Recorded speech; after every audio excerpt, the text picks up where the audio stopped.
नमस्कार विद्यार्थी मित्रांनो, जसं की तुम्हाला माहिती आहे थंबनेल तुम्ही वाचलं असेल की आपण टीईटीची पीवायक्यू मालिका 2 जून आजपासून आपण सुरू केलेली आहे.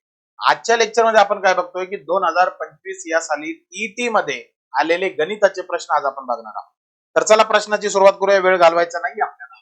प्रश्न पहिला जो आहे, प्रत्येक प्रश्नात मी तुम्हाला त्या टॉपिकचं नाव सांगणार आहे.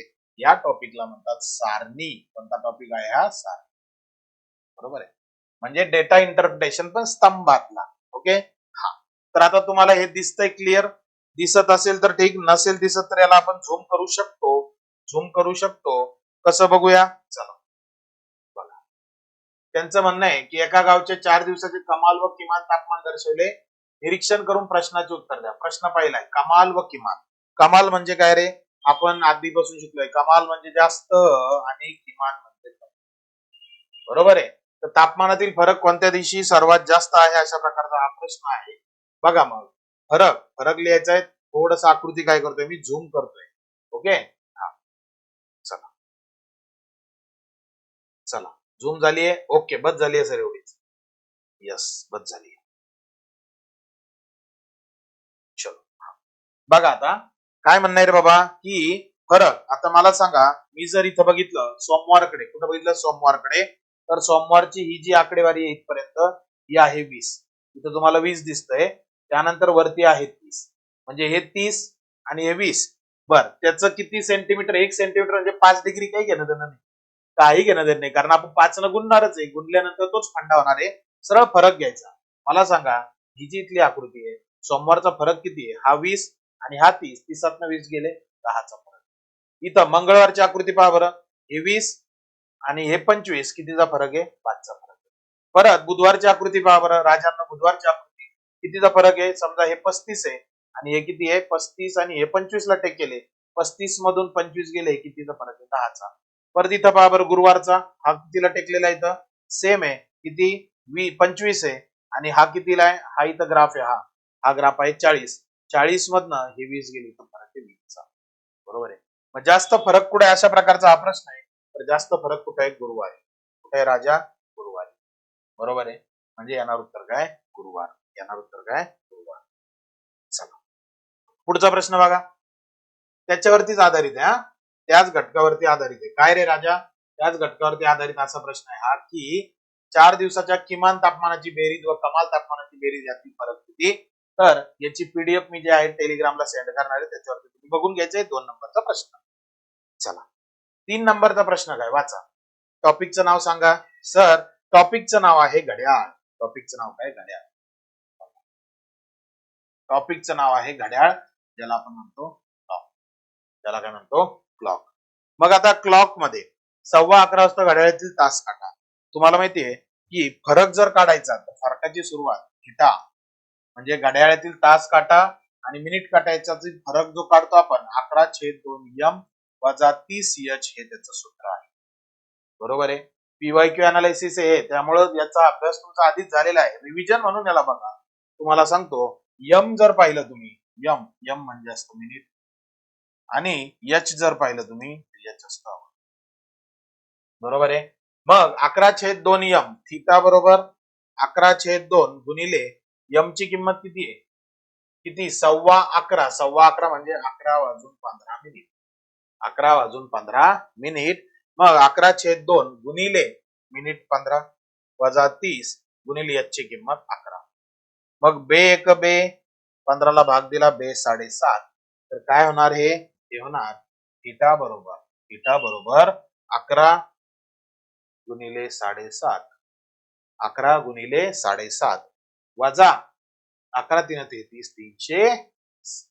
परत थिटाची किंमत इथं गुणाकार करा. चला 11 ने 5 ला गुणा. 11 5 55 5 डोक्यावर 5. 11 7 77 5 82 82.5 वजा 330. बरोबर आहे. आता वजाबाकी करायची. मोठी संख्या 330 आहे सर. 330 मधून 82.5 काढा. मग पॉइंट नंतर एक शून्य द्या.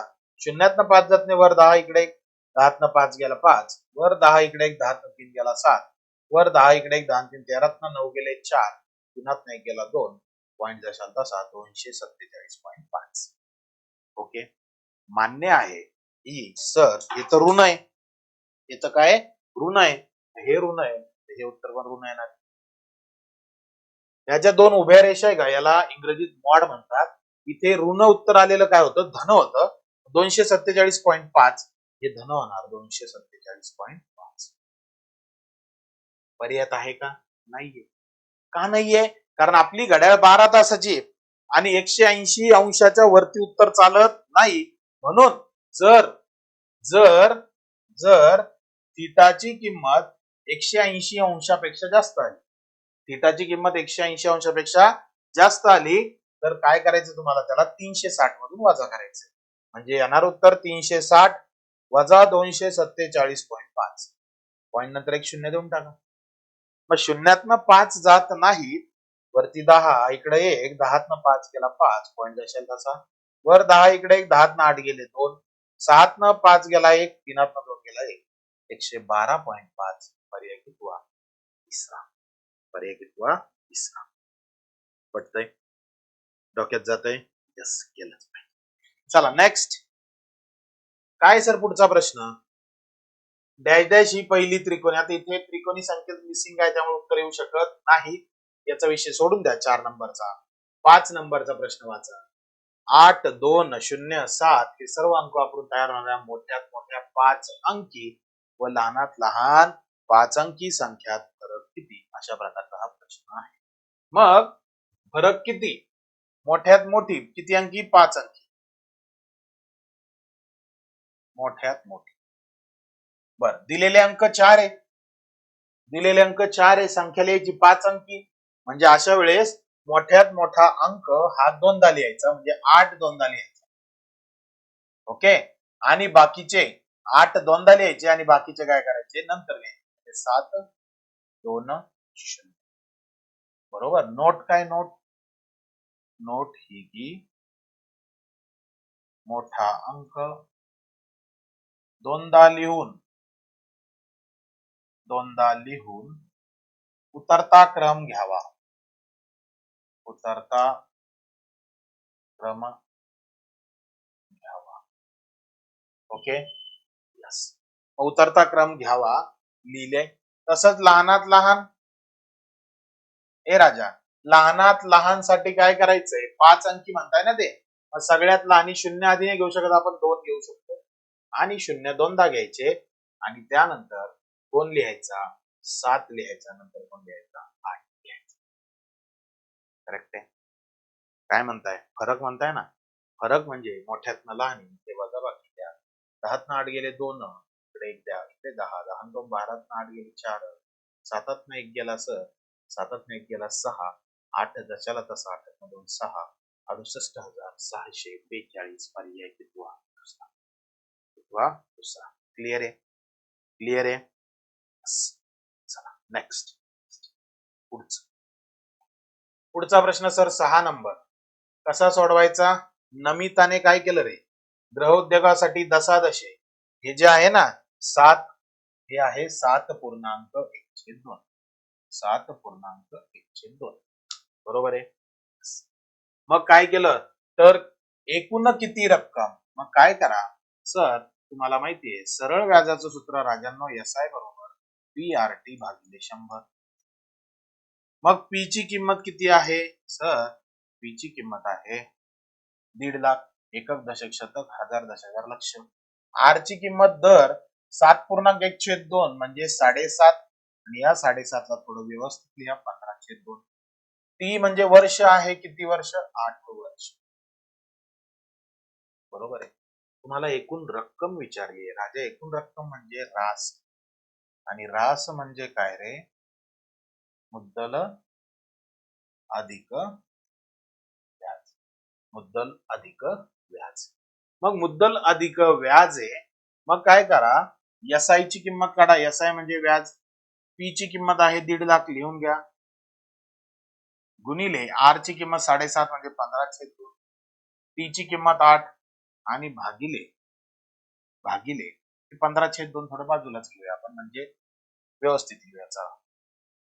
1.5 लाख गुणिले आर ची किंमत 15, टी ची किंमत 8, छेदस्थानी 100 गुणिले 2. गेला गेला गेला गेला बेग बे बेनचोक 8 म्हणजेच काय 1500 गुणिले 15 आणि 4 चा गुणाकार 60 मग 15 आणि 6 चा गुणाकार 15 सक 90 आणि 3 शून्य द्या 15 सक 90 आणि हे 2 आणि 1 3 शून्य हे 90,000 व्याज आहे 90,000 व्याज आहे.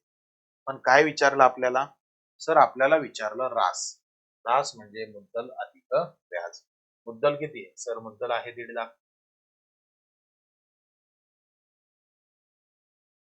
प्लस व्याज किती आहे व्याज आहे 90,000 मग 1.5 लाख आणि 90,000 किती 2,40,000 मध्ये पाहिजे क्लिअर क्लिअर आहे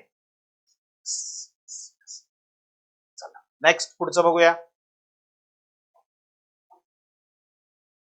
एका परीक्षेत शेकडेवारीच उदाहरण आहे आराध्याला मराठीत किती पैकी 30 पैकी किती गुण मिळाले 24 गणितात 50 पैकी 38 मग काय करा 30 पैकी 24 गुणिले 100 हे झालं मराठी त्यानंतर गणितात 50 पैकी 28 गुणिले 100 त्यानंतर विज्ञान 75 किती पैकी 75 पैकी 63 75 पैकी 63 गुणिले 100 आणि 4 नंबरला हिंदीत 90 पैकी 63 हिंदीत 90 पैकी 63 गुणिले 100 अशी मांडली आणि प्रत्येकाचं उत्तर काढा सर 0 गेला 3 8 24 8 10 80 कशात मराठीत परत हे काय 50 1 50 50 2 100 28 2 56 मराठी नंतर आहे गणित गणितात किती 56 ओके त्यानंतर विज्ञानात किती आहे हे इकडे 25 त्रिक 75 25 चौक 100 3 1 3 3 21 63 21 चौक 84 21 चौक 84 विज्ञानात 84 आणि आणि हिंदीत हिंदीत किती हिंदीत 0 गेला 0 गेला 9 7 7 आहे 70 7 आहे 70 मग काय विचारलं तर तिला कोणत्या विषयात शेकडा अधिक गुण मिळाले तर हे सगळे टक्के आहे बाळांनो हे 80% 56% 84% 70% कशात जास्त मिळालं विज्ञानात पर्याय चौथा क्लिअर आहे चला नेक्स्ट पुढचं बघूया काय रे बाबा सोनालीने काय केलं 50 डझन केळी काय केलं 60 डझन दराने खरेदी केली इथली तो काय खरेदी किंमत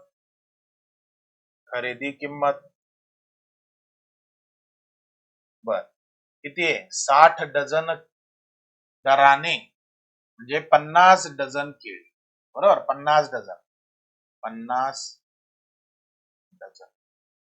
डझन म्हणजे काय 50 गुणिले 12 12 पंच 60 म्हणजे किती केळी 600 केळी किती केळी 600 केळी मग आता खरेदी किंमत काढून घेऊया एकदा खरेदी किंमत 60 रुपये डझन आहे 50 डझन घेतली भाऊ 60 रुपयाने घेतली 50 गुणिले 60 5 सक 30 3,000 रुपये 3,000 रुपये बरोबर त्यानंतर आता विक्री किंमत काय बघा सर विक्री किंमत आहे 550 शेकडा म्हणजे 100 तर टोटल 600 केळी ना 600 केळी म्हणजे किती शेकडा 6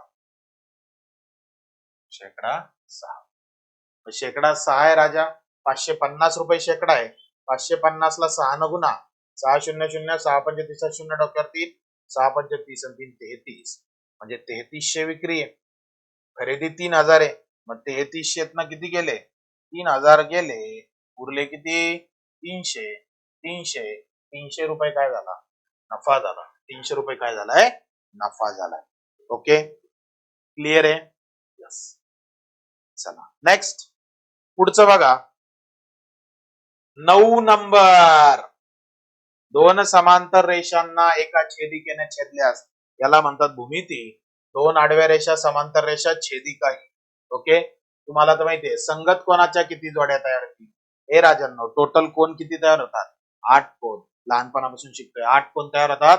8 पैकी 4 कोणते? संगत. आणि 4 कोणते? व्युत्क्रम. व्युत्क्रम मध्ये काय? इंटरनल पण आणि एक्सटर्नल पण, म्हणजे आंतरकोन आणि बाह्य कोन दोन्ही पण. तुम्हाला विचारलं संगत कोणाच्या किती जोड्या? किती जोड्या? 4 जोड्या. किती जोड्या? 4 जोड्या.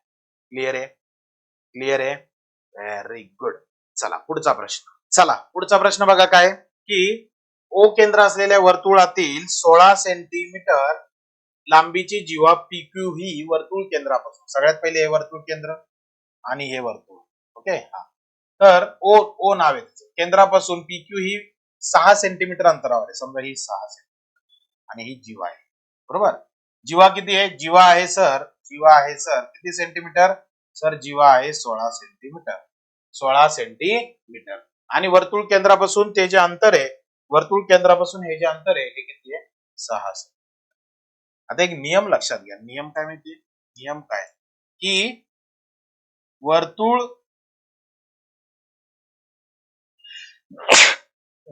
केंद्रापासून जीवेवर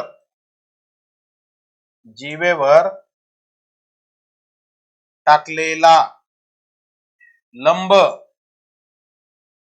जीवेला मधोमध दुभागतो. बरोबर आहे. म्हणजे याचा अर्थ काय राजा? मास्तर हे जे 16 आहे का, हे झालं 8 आणि हा आता जोडा आणि ही झाली त्रिज्या. ही झाली आहे त्रिज्या.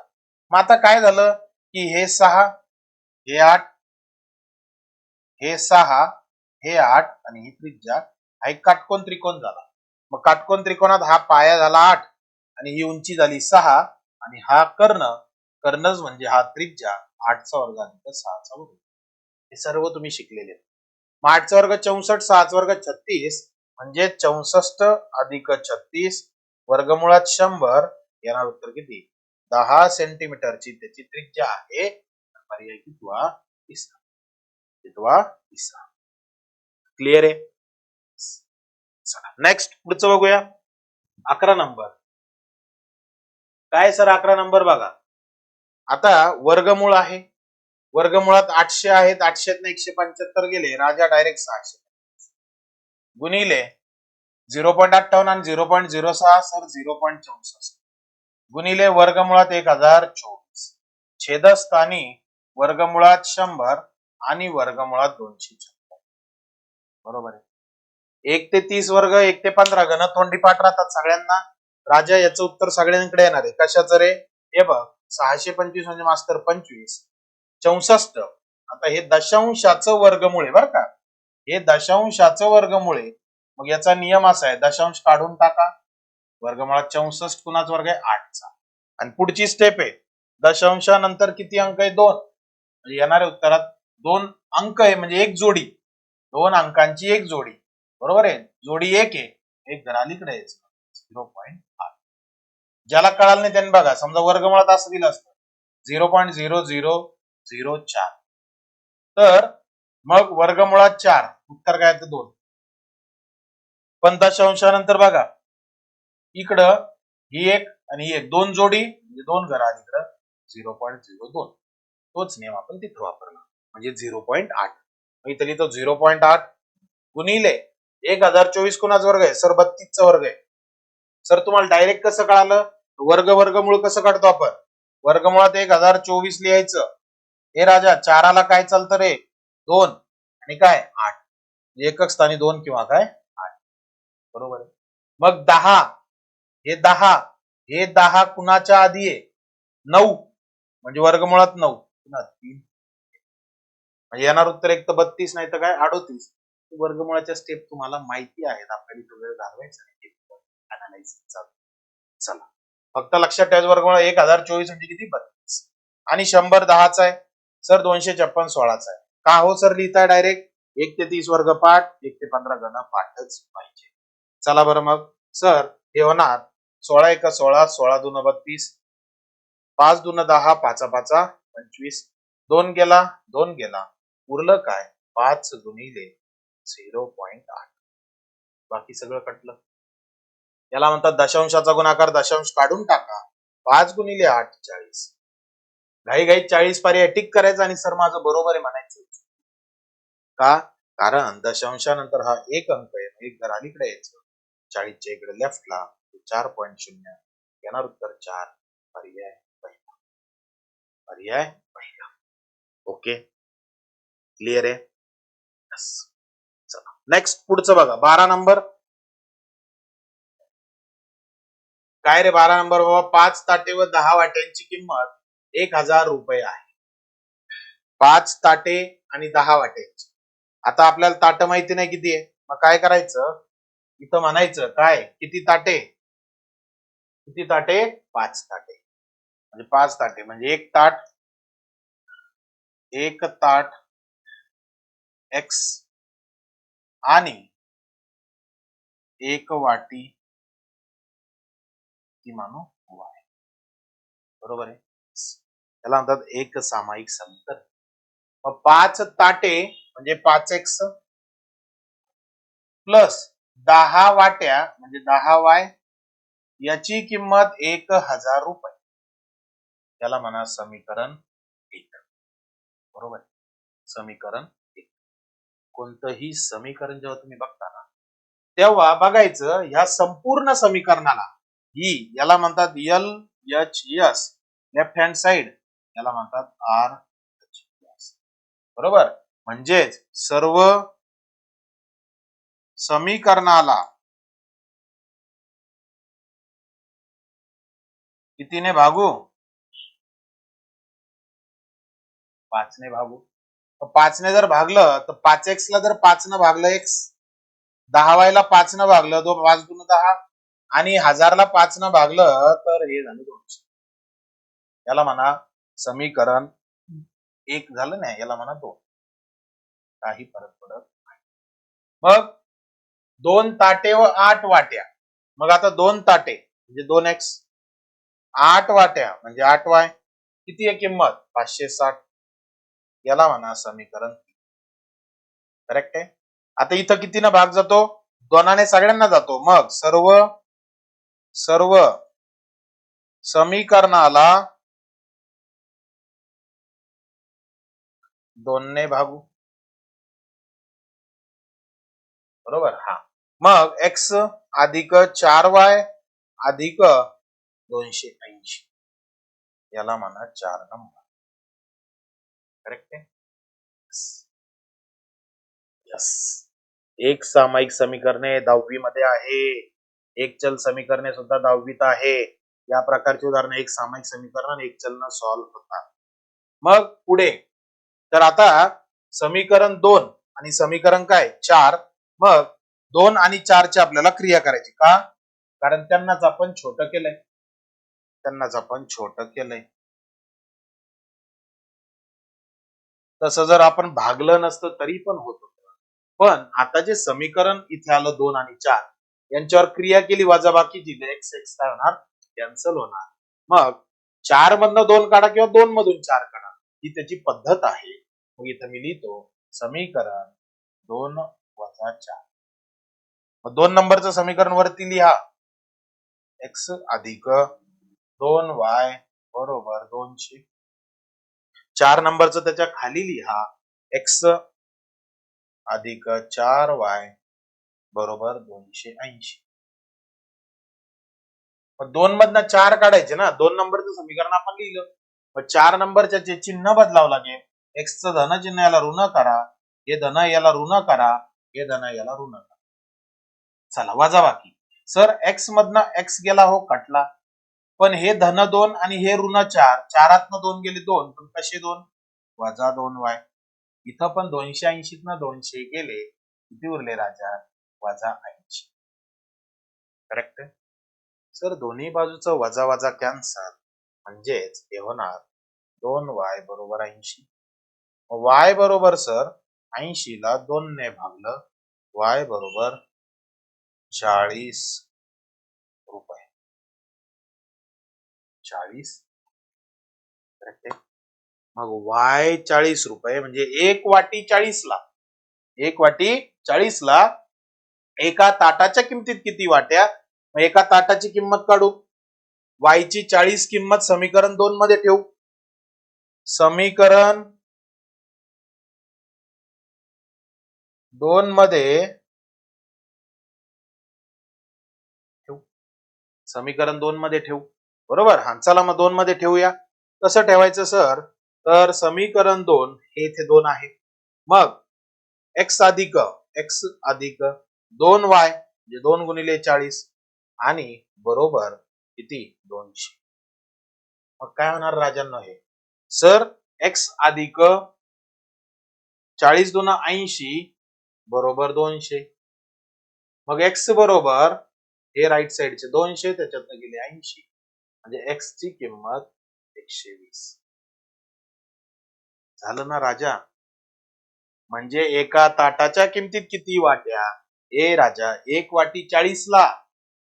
मित्रांनो 1 वाटी 40 ला, तर एका ताटाच्या किमतीत किती वाट्या मिळतील, 3 वाट्या मिळतील. या प्रकारचा हा प्रश्न आहे. क्लिअर आहे, क्लिअर आहे. स्क्रीनशॉट काढून घ्या म्हणजे तुम्हाला सोल्युशन साठी अडचण येणार नाही. चालायचे पुढे. याला काय म्हणतात, एक सामायिक समीकरणे. याला तुम्ही एकचल समीकरणांसुद्धा सोडवू शकतात. ज्याच्या डोक्यात असं काही शॉर्टकट नाही का सर, अरे राजा शॉर्टकट तेव्हा असला असता जेव्हा ते म्हटले असते की काय, की 5 ताटे बरोबर किती, 10 वाट्या बरोबर किती. पण त्यांनी काय सांगितलं, एका ताटाच्या किमतीत किती वाट्या मिळतील, म्हणून हे असं सोडवावं लागलं. पटलं. कमेंट करायचं हे उत्तर कसं वाटलं बरं का तुम्हाला, कमेंट करायचं कमेंट सेक्शन. नेक्स्ट पुढचा प्रश्न. 72 आणि 96 यांचे सामायिक विभाजक किती आहे. सोपं आहे रे राजा. सामायिक विभाजक म्हणजेच काय, मसावी. बरोबर. 72 आणि 96 दोघांना बघा आता, 6 ने पण भाग जातो, 12 ने जातो, 8 ने जातो, पण सामायिक विभाजक कसा पाहिजे, मोठा मोठा, जो की 24. त्यानंतर 24. नेक्स्ट. एक भिंत बांधण्यासाठी दररोज 8 मजूर लावल्यास 5 दिवस लागतात. मजुरांची संख्या 504 पट केल्यास तीच भिंत. काळ काम वेग हा टॉपिक आहे. त्यामध्ये याला म्हणतात सारखे कार्य. कसे कार्य, सारखे कार्य. सारखे कार्य असेल तर सूत्र असतं M1 P1 D1 बरोबर M2 P2 D. बरोबर. किंवा मग असं तुम्ही एक मजूर 8 मजूर लावल्यास 5 दिवस लागतात. दिसवं लागतात, दिवस येते दिसव लिहिलंय, काही फरक पडत नाही. उद्यापासून जे आपण याचा फॉन्ट वाढवूया. मग कार्य समान. M म्हणजे माणसं, T म्हणजे तास, D म्हणजे दिवस. एक भिंत बांधण्यासाठी दररोज 8 मजूर, ही M1 ची किंमत 8 मजूर. T1 5 दिवस, T1 दिलेलंच नाहीये, T1 म्हणजे तास, जे दिलेलंच नाही काही ठेवून फायदा नाही, ठेवून फायदा नाही. D1 दिलंय, दिवस लागतात 5. M2 मजुरांची संख्या 504 पट, म्हणजे हे एक भिंत बांधण्यासाठी दररोज 8 मजूर लागतात ना, मजुरांची संख्या 504 पट. म्हणजेच काय, पहिले जे मजूर आहे बरोबर त्याच्या 504 पट, असं तो विषय. गुणिले किती दिवस लागतील. आणि प्रश्न आहे, केल्यास 30 भिंत बांधण्यापूर्वीपेक्षा किती कमी दिवस लागतील. चला हे सगळं समीकरण सोडवूया. M1 आपल्याकडे आहे ऑलरेडी 8. सर हे 8 पंच 40, हे 8 गुणिले 5/4 गुणिले D2. मग हे तिकडे जाणार 40, हे 4 इकडे गुणाकारात येणार, भागिले 8 गुणिले 5 बरोबर D2. 8 पंच 40, 8 पंच 40 कटलं, म्हणजे D2 किती आलं राजा, सर D2 आलंय 4 दिवस. डायरेक्ट 4 ला ठीक करायचं, उत्तर लिहायचं असं नाही. पूर्वीपेक्षा किती कमी दिवस लागतील. मग सुरुवातीला किती दिवस, 5 दिवस. बरोबर आहे. आणि नंतर किती दिवस, 4 दिवस. सुरुवातीला 5 दिवस, नंतर 4 दिवस, म्हणजे पूर्वीपेक्षा किती कमी दिवस लागतील. पहिले 5 लागायचे, नंतर 4 लागायले, म्हणजे 1 दिवस कमी झाला. येणार उत्तर पर्याय पहिला पट्या. क्लिअर आहे? क्लिअर आहे? पटलंच पाहिजे. नेक्स्ट 15 नंबर बघा, एका संख्येची 3 पट आणि 6 यांची बेरीज 15च्या चौपटी इतकी आहे, तर त्या संख्येची निमपट. मग एका संख्येची 3 पट, समजा ती संख्या x मानूया. ओके, 3 पट आणि 6 यांची बेरीज, आणि 6 म्हणजे ती संख्या x आणि 6 यांची बेरीज 15च्या चौपटी इतकी. या दोघांची बेरीज 15च्या चौपटी म्हणजे x अधिक 6 बरोबर 15 चौक 60. x बरोबर हे 60, हे 6 वजा झाले म्हणजे 60तून 6 गेले 54. करेक्ट आहे? तर त्या संख्येची निमपट किती, म्हणजे x च्या अर्धे. म्हणजे किती? एका संख्येची, अरे गडबड धोका, गडबड हो गया भाई. कैसा बघो, एका संख्येची 3 पट आहे ना, 3x, आपण 3x आणि 6 यांची बेरीज 15च्या 4 पट, म्हणजे 3x अधिक 6 बरोबर 60. म्हणजे 3x बरोबर 60 मायनस 6, म्हणजे 3x बरोबर 60तून 6 गेले 54. म्हणजे x बरोबर काय? हे राजा x बरोबर 18 आणि 18च्या अर्धे किती? 18च्या अर्धे किती? 9. क्लिअर आहे? काही डाऊट आहे? नाही. चला नेक्स्ट पुढे 16 नंबर, 5.25 किलोमीटर लांबीच्या रस्त्याला डांबरीकरण करायचे आहे. 5.25 किलोमीटर लांबीच्या, त्यापैकी 9.5 हेक्टोमीटर लांबीच्या रस्त्याचे डांबरीकरण पूर्ण झाले, तर अजून किती मीटर? हेक्टो, डेका हे सर्व काय आहेत? एकक आहेत. याचे कन्वर्जन तुम्हाला काय पाहिजे? पाठ पाहिजे. तर हे 15 ते 30 चे प्रश्न जे आहेत आपण पुढच्या व्हिडिओत अपलोड करणार आहोत. तुम्हाला मास्तर म्हणतील तसे युट्यूब चॅनलला काय करायचंय? सबस्क्राईब करायचंय, शेअर करायचंय, आणि हो, डेली म्हणजे 2025 तुम्हाला मी जसं सांगितलंय 2025 त्याच्यात 2024 याच्या मागे मागे आपण सर्व पेपर काय करणार? एक्सप्लेन करणार आहोत. खूप खूप धन्यवाद.